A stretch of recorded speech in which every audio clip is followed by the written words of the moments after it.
On October 18, 2021, Albertans will vote in a referendum to decide whether or not to stick to changing the clocks twice a year or switching to permanent daylight saving time. The question asks, do you want Alberta to adopt year-round daylight saving time, which is summer hours, eliminating the need to change our clocks twice a year? Interestingly, a 2020 poll indicated that 91% of Albertans want to make daylight saving time permanent. In light of recent research that has shown the dangers of switching the clocks twice a year, moving to summer hours seems like an obvious choice. However, this decision brings consequences that may not be apparent to the majority of the population. To start, what even is daylight saving time and where did it come from? Daylight saving time was first proposed in 1895 by George Hudson, an entomologist from New Zealand who wanted more light in the evening to allow him to hunt bugs after work during the summer months. We see the first use of daylight saving time during World War I, when cities within the German Empire would set the clocks ahead 1 hour to use less power for the war efforts. The practice of using daylight saving times in the modern day may even have its roots in allowing golf enthusiasts who wanted more sunlight in the evenings to play golf. Now you might be thinking, so what? Changing our clocks twice a year is annoying and doesn't make sense. You're actually right. Studies have found that after changing our clocks to daylight saving times, we see both short-term and long-term effects. Now the short-term effects aren't just the ones you'd expect either. We've all heard of people being sleepier and more car crashes happening, but we have evidence to show that there are other bad outcomes. Women are more likely to miscarry their in vitro fertilized embryos, people are more likely to have bad depressive episodes, and the risk of strokes and heart attacks increases. The answer seems obvious, right?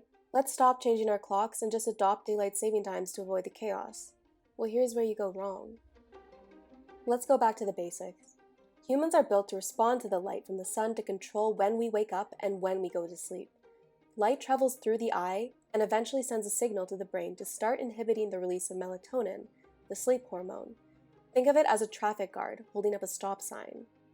If the body obeys sunlight, why would being exposed to more sunlight in the day be a problem? Well, you see, it's a delicate balance. More light later in the day means less light when you wake up. Your traffic guard didn't get the memo on time, so melatonin production keeps going and you wake up out of sync with your natural circadian rhythm. But what's the big deal? We've all messed up our sleep schedules by using our phones anyways, right? Well, yes, phones do wreck our ability to fall asleep.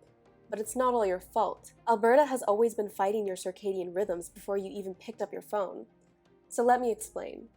Each day has 24 hours, and if we think of the world like an apple, each time zone can be considered one slice of the apple.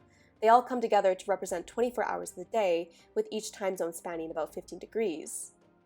This is where Alberta falls on these longitudes.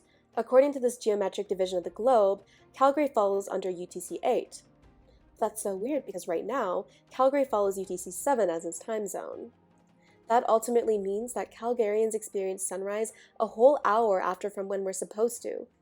We've had it all wrong. Now what's even more insidious is that if we start following daylight saving times, that would mean we'd be waking up 2 hours before sunrise.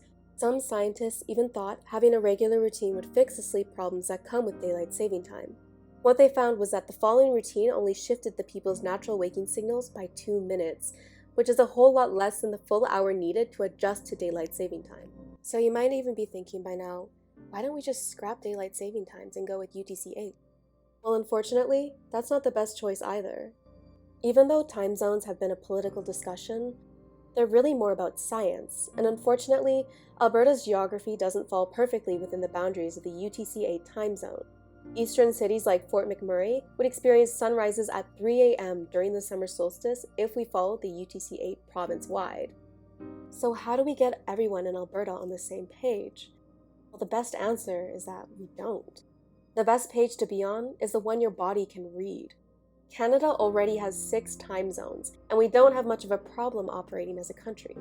We also don't live in the 1930s anymore, so our smartphones and computers do a great job of automatically adjusting our clocks.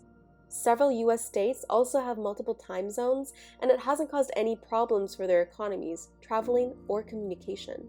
Now, what does this mean for us on October 18th? Well, when you go to vote, there's only 2 options on the card.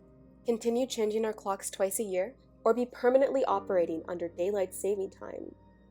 Now, all things considered, we've clearly shown that both options are wrong. But if we're picking the lesser of two evils, it's better to change your clocks twice a year than to fight your biology year-round, not just for the sake of your own health, but for all Albertans.